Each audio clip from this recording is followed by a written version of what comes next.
حضور علیہ السلام سے جب پوچھا گیا کہ حضور سب سے بڑا گناہ کون سا ہے، تو آقا کریم علیہ السلام نے فرمایا کہ سب سے بڑا گناہ یہ ہے کہ ان تجعل للہ ندًا، کہ تو اللہ کے ساتھ کسی کو شریک ٹھہرائے،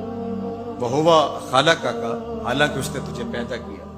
تجھے تخلیق کیا، اور تو اس کا شریک بنا کے بیٹھ جائے، کہ یہ سب سے بڑا گناہ ہے۔ تو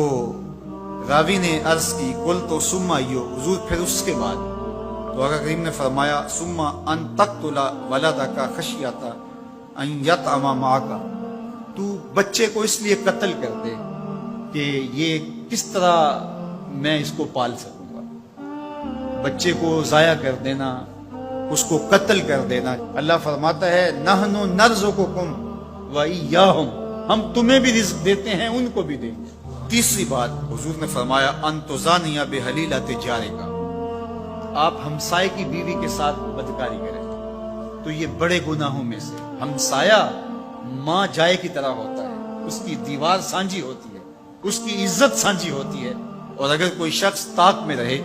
اور ہمسایوں کے گھر گھس کے ان کی آبرو ریزی کر دے، تو یہ تین بڑے گناہ جو ہیں ان میں سے ایک بڑا گناہ اللہ کے محبوب علیہ السلام نے ارشاد فرمایا۔ حضرت عبداللہ ابن مسعود رضی اللہ تعالی عنہ سے یہ روایت مروی ہے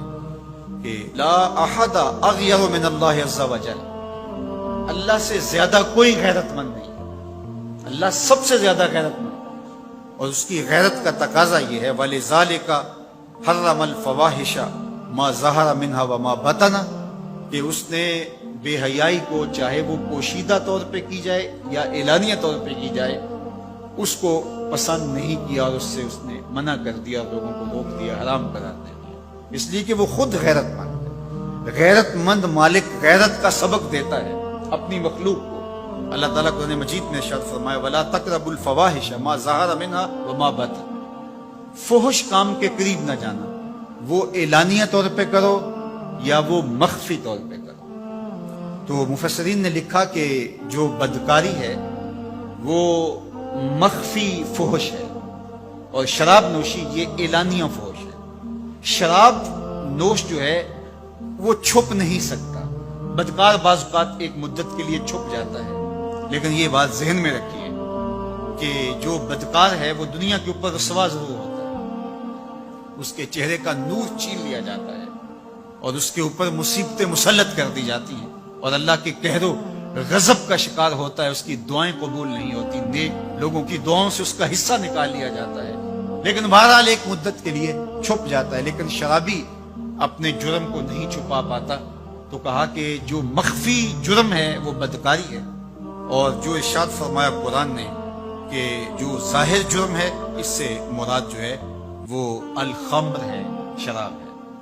اور ہر نشہ دینے والی چیز سے حرام کی حرمت آئی، کل مسکر خمر وکل خمر حرام، فرمایا ہر نشہ آور چیز شراب ہے، اور ہر شراب حرام قرار دے دی گئی۔ اب یہاں بھی لوگ دلیلیں لے کے بیٹھ جاتے ہیں، میاں وہ بھی ایک مشروب ہے، اس سے کیا فرق پڑتا ہے؟ میاں جب رب نے کہہ دیا تو بات ختم ہو گئی۔